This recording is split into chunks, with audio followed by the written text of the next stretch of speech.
Hello, everybody. Happy Friday. We're here. Let me say that I'm tired. It's 5 o'clock in the afternoon. We've had a full day. We have been under the hot Egypt sun on the desert. Like literally, I've been squinting my eyes from Valley of Kings. The Valley of Kings. We're still squinting. That's right. Yeah, sitting out here on the deck. Oh my gosh, it's amazing. So I do want to acknowledge that I'm a little bit tired. And I want to say hello and good morning to y'all. And we're still in the future. We're 9 hours ahead. No, 6 hours ahead of East Coast. 9 hours ahead of West Coast. Yes. So we're in the future. It's still great. It is still great. It's funny as hell. Mm-hmm. This woman right here is so fucking funny. Oh my God. She is so funny. Like I haven't spent this much time with one person in a while. Other than like my child, right? Okay. And that's been a minute. Are we doing okay? What? Me? Yes. Okay. We have to check in. You know, we have to make sure we're good. You need a break. Yes. She is cracking me up. She really cracks me up because there's, when you're traveling with people, we're traveling with 12 people and we're with them we're eating together, mm-hmm. We're sleeping together. Some of us got diarrhea. One person home, somebody got to throw up. The other person, somebody lost their purse. Somebody got to carry. Some people ready to fight. That's right. It's all that's happening. All that's happening, and as we're spiritually unfolding, that's right. And becoming renewed. That's right. So with that, today I want to say today is Venus Day. So I would love for you all to share how the work that I do benefits you, right? So you can either donate to my Cash App, which is $ Monique Ruffin, or you can do it at my Venmo, which is @ Monique-Ruffin. And the reason that we do it on Venus Day is because Venus is about reciprocity, right? So what you really benefit from what you actually give to, right? There is my intention for being here is to give. I am here giving of myself, and my intention for you is that you give as well in the way that works for you. And if you want to do it with money or thanks or like whatever, I appreciate it. It's a beautiful circle. Thank you. Yes, it is a circle. So Venus is in Scorpio. Woo! Boy, do we know it. Oh my God, do we know it. We just came from the Valley of the Kings, walking through cemeteries. That's Venus in Scorpio. Oh my God. But how about empty cemeteries? It felt away to me. Yes. Beautiful, beautiful sacred ground, but the tombs are empty. Yeah. It felt like, should we be here? Like, should this stuff be out? Should it be like Disney World? That's how it felt to me. Yeah, it is a bit like Disneyland, a tiny bit. Except that everything is real, because at Disneyland everything is fake. It's fake. Right? This is real. This It's actual. Real. But they've taken all of the yumminess out and left the amazingness of how did they do this? Like, how did they build this in this mountain? Yes. All the way down to this fantastic space where a tomb should be. Right. But it's gone. There is nothing like, what do I want to say? Our ancestors were brilliant. Amazing. They were magical. They were powerful. We need another word. It's like beyond magic. Yes. Yeah, because magic is, we can do magic. That's right. But we can't do that yet. I know. Not That's yet. right. Not yet. But we're working on it. Trust and believe, we're working on it. That's right. And what I'm seeing here, we've all seen it in history books or in videos. We've seen it. Because when you see it, I'm like, oh, I've seen this.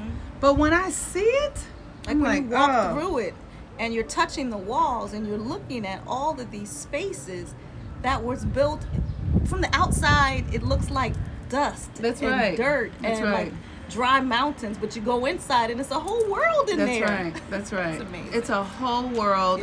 Language, the most civilized people pictures on the planet. Literally the most civilized. They combined spirituality, art, the feminine, the masculine. Yes. Everything was together. They didn't compartmentalize medicine, all of it, mathematics, sexuality, everything. That's right. We got men with big old penises on the wall. You're like, can I love it? Right. And the Divine Mother knew over it all. That's right. It is. Amazing. So beautiful. It really helps you see. This is why it's so important to study languages that really highlight symbolism, archetypes, so that you can really relate to the universe in a way that allows you to understand that you are all things. You are all things. You are not just this body, or you are not just the things you have. You are all things, and all things are here in service to you. You know, and so when we learn to do that, it changes things. But Venus, right? Venus is in Scorpio.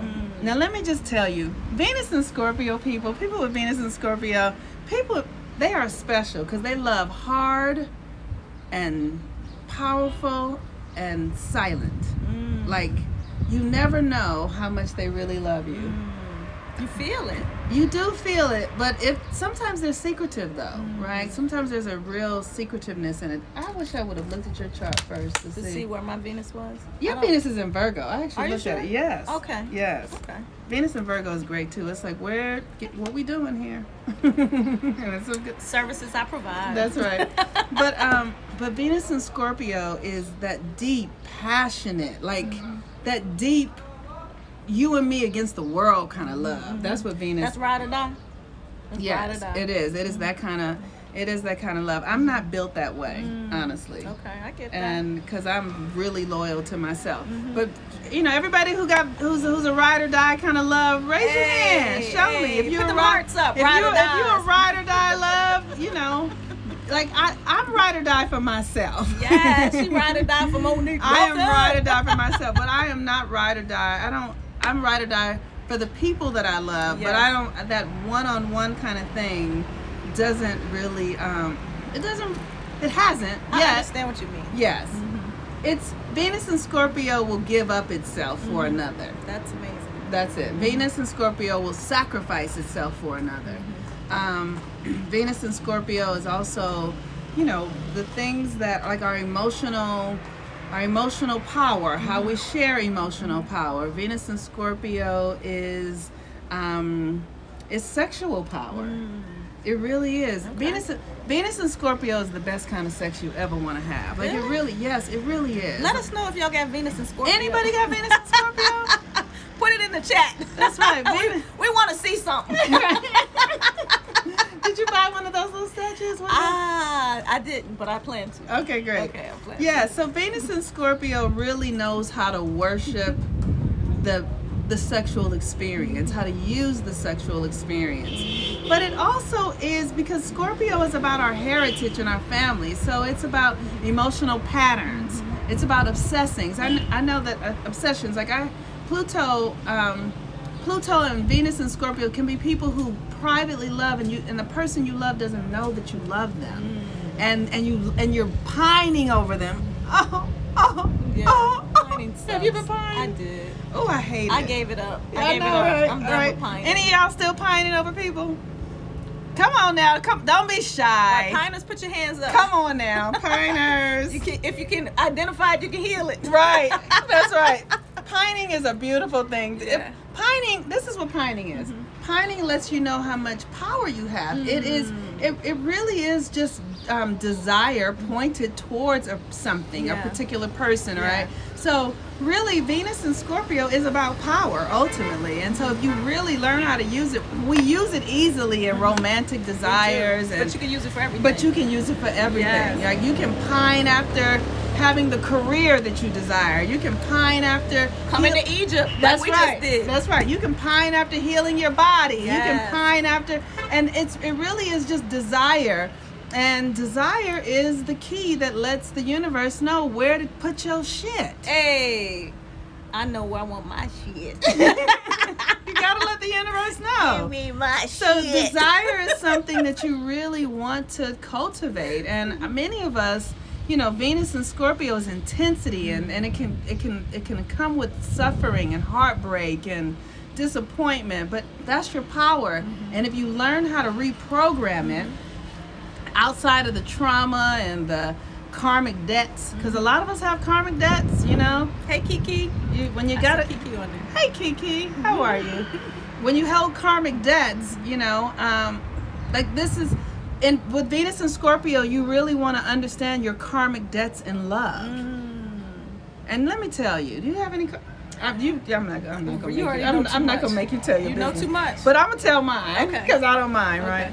But like karmic debt. So last year I connected with somebody that I had a deep karmic thing with, and literally felt the energy just come and yank my soul. I was like, this motherfucker about to have my life.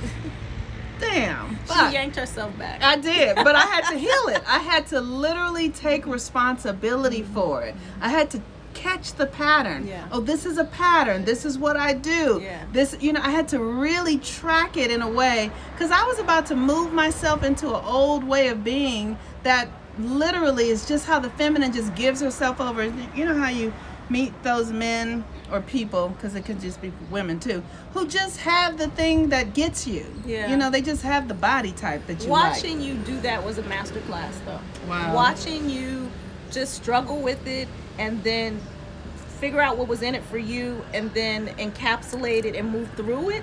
That was a master class. So thank you for sharing. And you shared it here on IG with people if they watched you every day, just where you were with things. So thank you for that, because we help each other heal. Yes, so thank you. Thank you for that. Thank you. So that's some Venus and Scorpio shit. Really understanding how to redirect those obsessive energies, those energies of desiring and unrequited love, and then redirect that into something else. Changed it into power.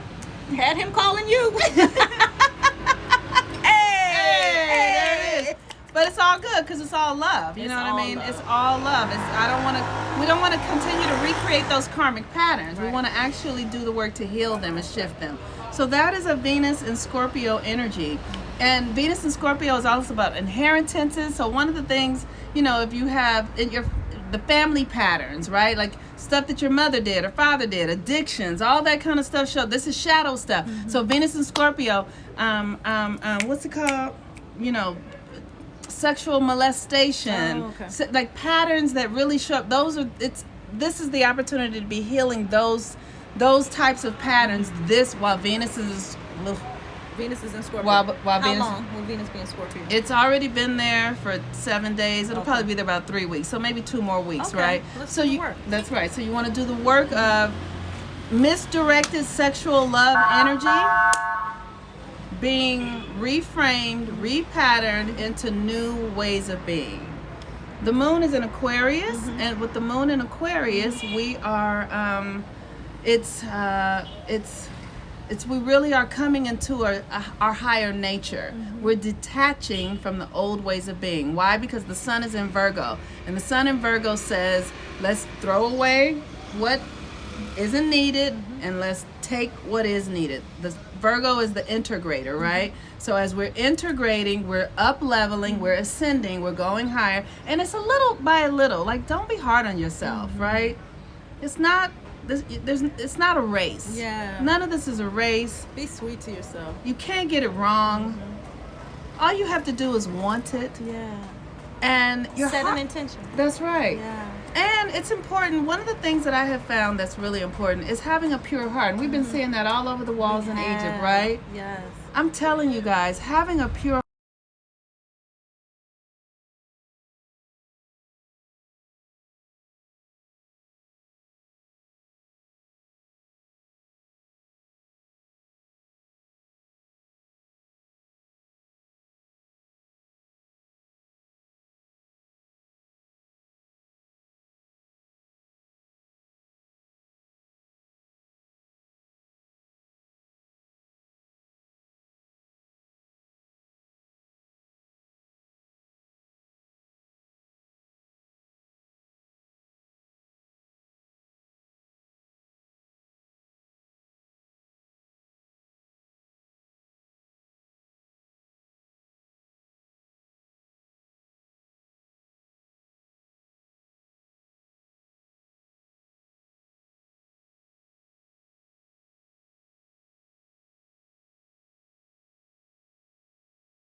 Okay. Okay. So all I was saying is let's take some time to just really be good internally to ourselves and just hold ourselves in universal love. Yes. You know, like put that Venus and that Oshun and that honey on your own heart. Okay, so in doing that, then you can share that with others. So that intense love that we talk about, like put that intense love in first, you know, turn it on yourself first. Yes. Just like you turn the sword on yourself first. Yes. Turn the love on yourself first. So then it's balanced. You know, you can't just give yourself all stick and no carrot. So give yourself the carrot. Yes. Yeah. Yes. That was beautiful. Oh, That was thank you. beautiful. Yay. So with that, we're going to sign out All because we're popular and people are looking for us. They looking for, they left. It's good. We good. And so, oh yeah, so we're good. We're good. Okay, great. So let me tell y'all about Egypt. Turn around, let them see the boat. That's right. passing by. Okay, great. Perfect. That's what we're looking at. The view off of our balcony. Pretty cool. Yes. Okay, so Egypt, wow. Let me just say that the world has become a bank or the shopping center. Like everything everywhere is for sale. I feel like that's just the way of capitalism, and it's all over the world. It's what the West has brought to the world, capitalism. What they have done. And it has its place, I guess, maybe. But it's such an interesting thing to see how it shows up because I don't know, it just feels hard. What if, and if you've traveled anywhere outside of the U.S. and Europe, you've experienced this in Mexico, in places of Africa, South America, here in Africa, where you go places and everyone's begging you for money. And it just feels predatory even because they're professional at it. They do it all day, every day. Right. Now, we have beggars and stuff in America, but it's not as intense as this. That's right. And we almost have to, we started off saying we were Michael Jackson, and we have to kind of protect ourselves through the crowd and just get to wherever we're going. Right. But today, what we did is we just were distracted as we walked through the crowd. We played like we were on our phones, so we couldn't talk to the people like, no, I'm on the hey, mom, that, you know, that kind of thing. Right. But it's just intense, for me, I feel sad about it sometimes. Like I respect the humanity of the people coming to us. Of course we do. But at the same time, we know we can't give them everything we have because how will we get back? How will we eat? Well, the thing that I find is interesting to me is that this is what the West has bought capitalism all around the world, and people are starving. And people are poor. It didn't help. It's like they've extracted all of the goodness out of the communities and monetized it, right? So we don't take care of each other. It's just I don't know. It's just and I grew up in poverty in California, right? So but it's nothing like this. But at the same time, I've been in other countries where people were poor, but I could still feel their humanity. Like for Cuba. real, Cuba is a good example of that. You know, like money is a thing, but they all share and everybody eats, and you know, you have what you need. You know, of course, every place has its issues. But what if the value wasn't money? Like they've made us all believe that money is the thing to have, and if you don't have it, you're poor. That's right. You can go in the bush and they have everything they need and they're happy. Now people be like, oh, they're so poor, it's so desolate, and they're like, they don't know a thing about poverty. They eat, they have love, they have shelter, they have entertainment. That's right.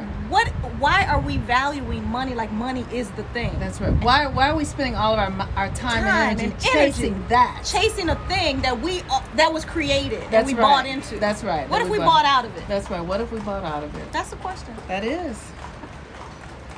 Whew. So I do some things to help myself with that. Like I always tell myself, I work for God. I don't work for money. I like that.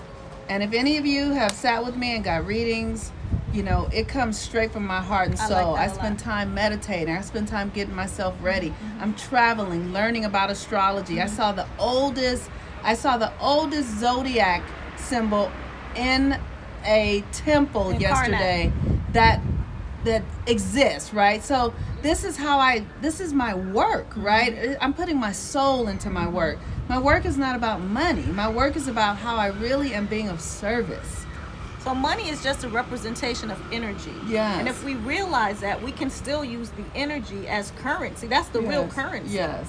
But that's a paradigm shift for us. I see hearts going up. I'm glad you guys are down with this conversation. I think we should talk about it more. Yes. Because that's how we take our power back. Right. We put our power into this system, this thing. You know, but we can take it back because we are the purveyors of our own energy. We are the purveyors of our own energy. Yeah. And one of the things that I really feel like it's important for us to do is we have to question the way we relate to the system that we're in. We have to really question it. Why am I doing this? Why do I need this? What is this about? You know, what's my purpose here? Why am I here? Then just those questions, like answering those questions for yourself, and those are big, broad questions. Those are big questions. But they literally will get you closer to a deeper sense of purpose, where like now I might not have as much money as I may have had if I was working for a corporation, but what I have is this value of like fulfillment. That's priceless. Woo! You can't put a price on that. I mean, the fulfillment is everything. When I sit with somebody and I say something that helps them change their lives, that's worth so much. And because I know I work for God, I know that the universe is going to make sure that the reciprocity comes because I'm doing the work that I'm here to do on the planet. You cannot go broke. You cannot not eat doing the work that you're here to do on the planet. That you will be taken care of. The birds eat every day. They don't put on a suit and go to nobody's office. That's right. Every day. The lilies of the field. Yes. They don't toil and wonder and ask. So there's just an opportunity, and I feel like it's the responsibility and the opportunity of the feminine and it's Oshun, right? Have the conversation. That's right. It's that Venus energy to begin to ask us, what's our real value?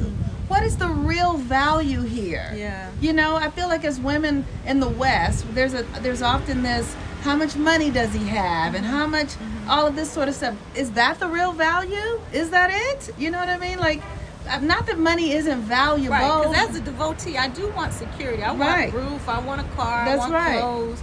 You know, I want those creature comforts. Yes. So that's the balance, like striking the balance. I don't want to be sleeping under no bridge. I mean, that's not my jam. Right. But there is it's when we understand our intention in it, the value comes from a deeper place other than just the stuff. Right. That's deep. These are conversations to have. I'm interested to have them going forward. Yes. Yeah. How can we barter more? Right. And how do we get ourselves free? And and understand that abundance is more than just the amount of money in our bank account, because that's important. It really is important. But it's like, what are you doing with the money in your bank account? How are you using it? Are you making yourself better or healthier? You know, what are you doing for your community, your family, all of that sort of stuff? Are you just collecting it to collect it? Are you a slave to it? Or what? You know what I mean? It's like, are you a slave or are you a servant? Get free. And that's the thing. That's what I'm asking myself. Am I a slave or am I a servant? Give us we free. Because if Give us we free. Give us we free. Give us we free. Yes, absolutely. So these are deeper questions to ask. You know, Venus and Scorpio is about the depths. So let's go into the depths. Let's go deep, baby. Let's go deep. Let's go deep. We got about 2 weeks of it, 2 more weeks of it.